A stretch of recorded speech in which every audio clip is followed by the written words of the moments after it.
Hey everybody, welcome to my channel.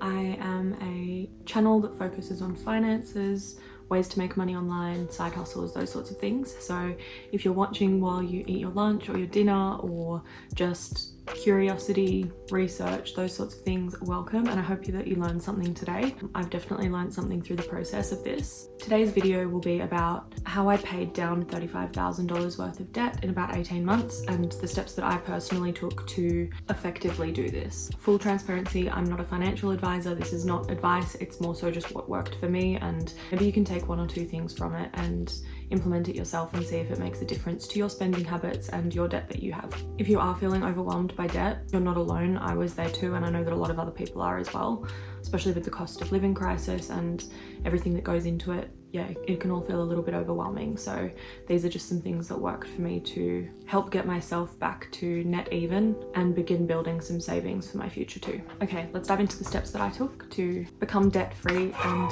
the strategies that helped me along the way. So no spend days. This is the first thing that I implemented. I started by choosing one day a week that was ideally most convenient for me for having zero spend. So no coffees, no lunch, or at least no takeout lunch, no online shopping. And then once I got used to this, I increased it to 2 or 3 days and whatever worked for my week. This really helped me to reset my spending habits and become more aware of what I was actually spending.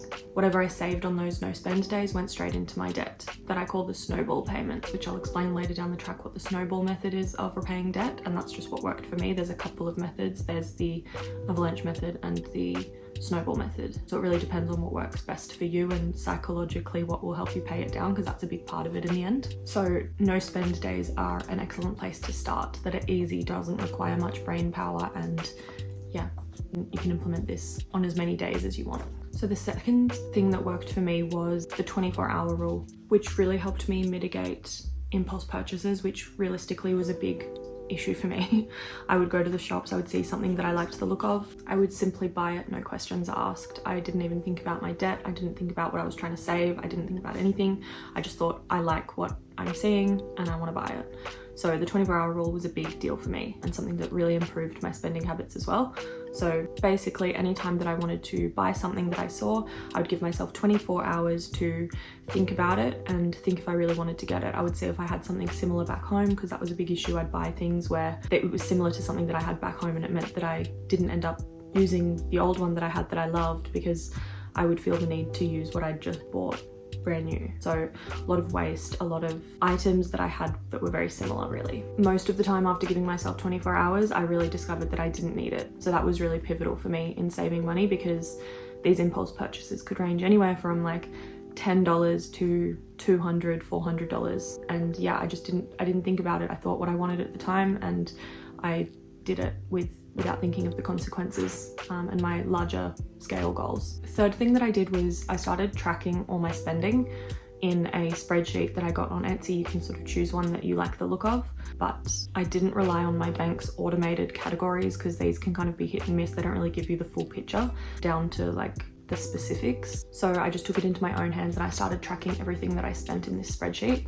It sounded really tedious at first and I didn't like the sound of it, but once you get used to it, you build a habit around it. I don't necessarily do it now because my habits have changed, but sometimes if I'm finding that I'm spending too much money one month or something, I will revert back to that strategy, just because it just helps me become more aware of where my money is going. Everything from bills to coffee to lunch to subscriptions, everything, I would audit all of my spending and I would put it into this spreadsheet, and then it would be categorized. So I could really see where most of my money was going, and this was really helpful for me. By tracking every dollar, I could clearly see where all of my money was going, and this allowed me to adjust my spending accordingly. If I realized that I was spending too much in one area that was discretionary, I would rein it in on that front and I would put that money towards my debt. I cannot emphasize enough how important it is to track where your money is going if you are trying to pay off debt or even trying to save money. It's the same thing as when you're trying to lose weight and you have to track your calories to make sure that you're taking in less calories than what is going out. So really effective method. The fourth thing that worked for me was eliminating and cancelling unnecessary subscriptions and spending. So I would call this like financial bleeding. It's not super obvious, you don't really think about it, and it's a direct debit, so you kind of just let it continue until you do something about it. They're a very sneaky drain on your finances. At one point I was paying for multiple streaming services and I think 2 different gyms that I just wasn't going to, as well as apps that I had forgotten about. So I sat down and I did a full subscription audit and cancel anything that wasn't absolutely necessary. This ended up freeing up a surprising amount of money every month, and that money went straight into my Snowball payments. If you haven't done this already, I highly recommend it. I think you'd be surprised at how much money is being leaked out in subscriptions and auto direct debits and things like that you just forget to check.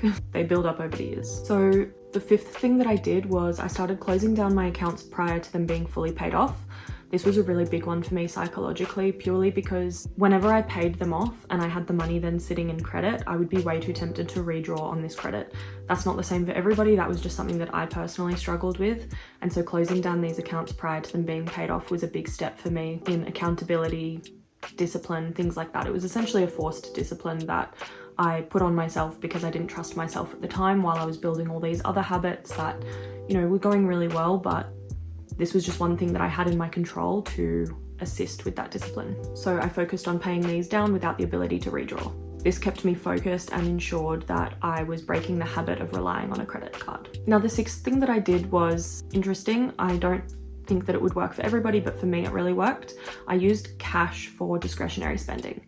So this just meant that whenever I spent money on discretionary purchases like going out to eat, shopping, going to the mall, things like that, it meant that I was drawing down on a physical cash kitty. So sometimes when you're using card or, Apple Pay, things like that, we've all been in that situation where we go to the mall and we don't want to check our bank account when we get home because we don't want to have a look at how much we've spent, because it becomes real at the point that you actually see your bank account after a night out or something like that.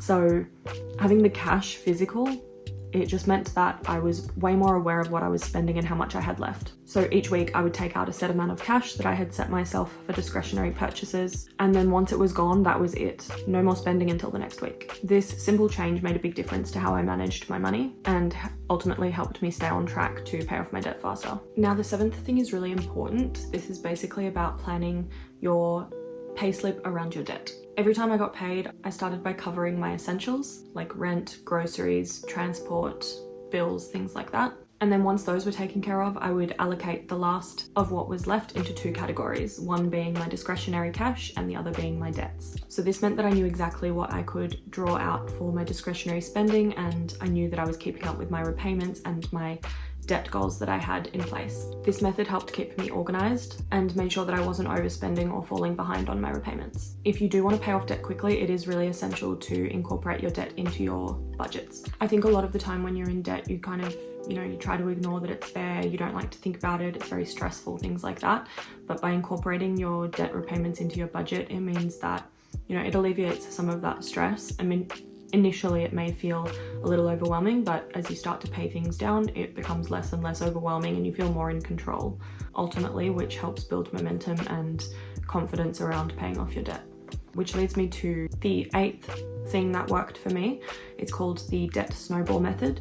It basically is the process of paying off your smaller debts first, building a bit of momentum with that, so that once you pay down one debt, you then allocate the budgets that you had for that debt into your next debt, and you kind of tackle things from smallest to largest, and the repayments from each of those debts that you had been making, you snowball into a larger repayment for the next debt that you're tackling. Typically, if you're in a lot of debt, it's coming from multiple streams. So using this method increases your confidence, it builds momentum while, ultimately paying off your debt a lot quicker. This method really worked with me because it gave me some small quick wins early on, which helped boost my confidence, and psychologically it just helped me pay down debt. I think we've all been there where, you're not seeing much of a difference. It feels like a drop in the ocean when you pay off a little bit of debt here and there. So having the psychological wins really helped me feel like it was achievable and I could do this. So if you're somebody that needs this psychological boost, I would recommend going down this path. So you basically just pay down the smaller ones while still making the minimum repayments on the large ones, and gradually these repayments will snowball into much larger payments that you've adjusted over time with, because you don't want to change everything all at once. It sometimes just takes small little steps in the right direction to, build on that, and eventually, before you know it, you've got all these healthy habits in place and you've got large repayments going towards your debt. And so that's realistically how I paid down $35,000 of debt in 18 months. It wasn't easy, but using these methods and applying different bits and pieces that I learned along the way really helped. And you know, bite-sized pieces, baby steps, all of that kind of stuff really works with paying down debt, because it can be a really overwhelming feeling and it can be fairly isolating when you feel like you need to cut back on all of your spending and social engagements, and you know, it can be fairly isolating and make you feel like you're the only one in that position. So if you are in that position, just know you're not the only one, and you know, everybody's got debt that they're paying down most of the time. Just remember that whatever method you choose, the key is to just be consistent and stick to your plan. Don't set yourself unrealistic expectations, and try not to compare yourself to other people. That was something that I was quite bad at. I'd compare myself to other people my age who had, you know, a certain level of savings, or maybe they were buying a house or this or that, and I just felt like I was falling behind, and that really affected my confidence with it. So try not to compare yourself to others, because everybody's financial journey is very different, and you know, you're doing the steps that you need to take now, and that's the best you can do. Thank you so much for watching. If this video was helpful, feel free to subscribe and like. And I think if you've got other techniques or things that worked for you, put them in the comments, because if there's people watching this video and they're looking for some guidance or assistance or help in paying off their debt, they may look to the comments for some extra bits and pieces that might help them. So if there's something that worked for you, please comment it. I would love to hear how you're tackling your debt as well, or building your savings, whatever works best. I hope you enjoyed this video, and I'll see you in the next one. Bye.